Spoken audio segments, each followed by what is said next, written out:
Good morning, my beautiful brothers and sisters. It's Chelle here.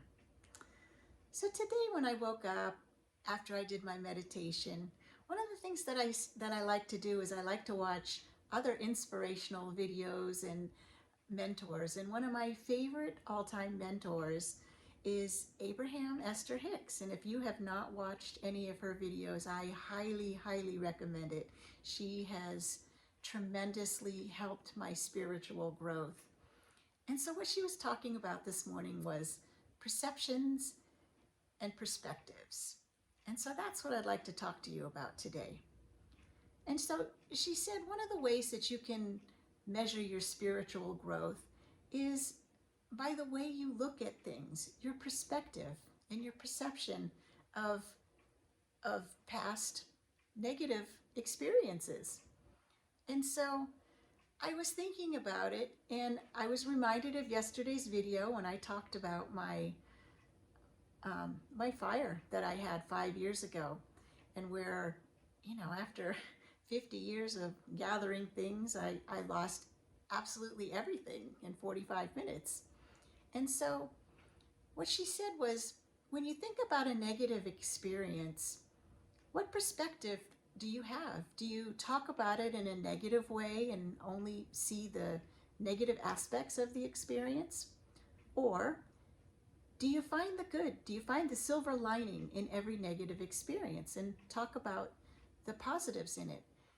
And so I realized that I've really grown a lot spiritually, because when I think about the negative experience, what I think about was the lessons that I learned from the negative experience.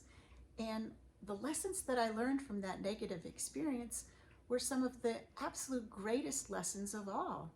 And the greatest lessons of all that I learned from losing absolutely everything was that, first of all, the incident happened when I was trying to take control of a situation. I knew I had consulted my inner beings, and my thought was that it really wasn't the right time for me to be making a major decision, a move in my life. I wasn't quite ready yet, but I was just being impatient. And so I took control of the situation, and when I had the money to do it, I went ahead and bought all new furniture and moved into the apartment.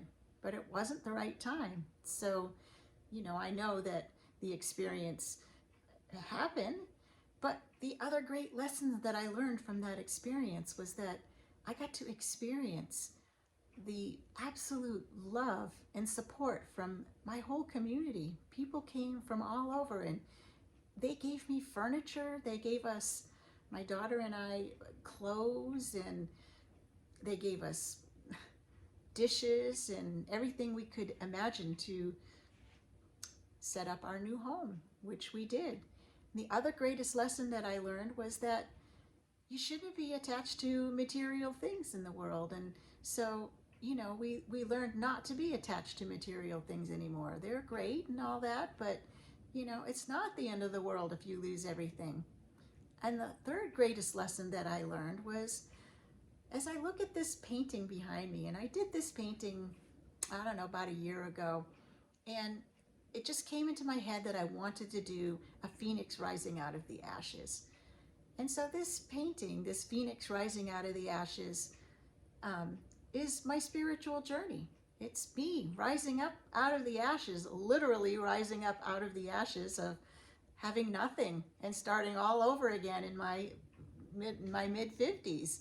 And it just makes me realize that you do have to have a positive perspective on every negative situation that ever happens, because when you can look at the positives and you can learn the lessons from that, that is the greatest gift of all. I mean, it is more precious than winning $1 million, because the lessons make you learn what it is that you truly want in your life.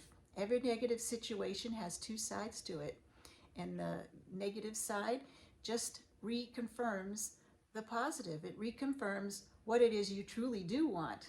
And when you can definitely know what you truly do want in life instead of what you don't want, then that's when the universe can give you exactly what your heart desires. So my message here today is try to change your perspective into one of gratitude and appreciation for the lessons learned, because the lessons learned are worth more than any material gift that you could possibly get. So I love you all, and I'll be chatting with you again tomorrow. Love and light. Bye.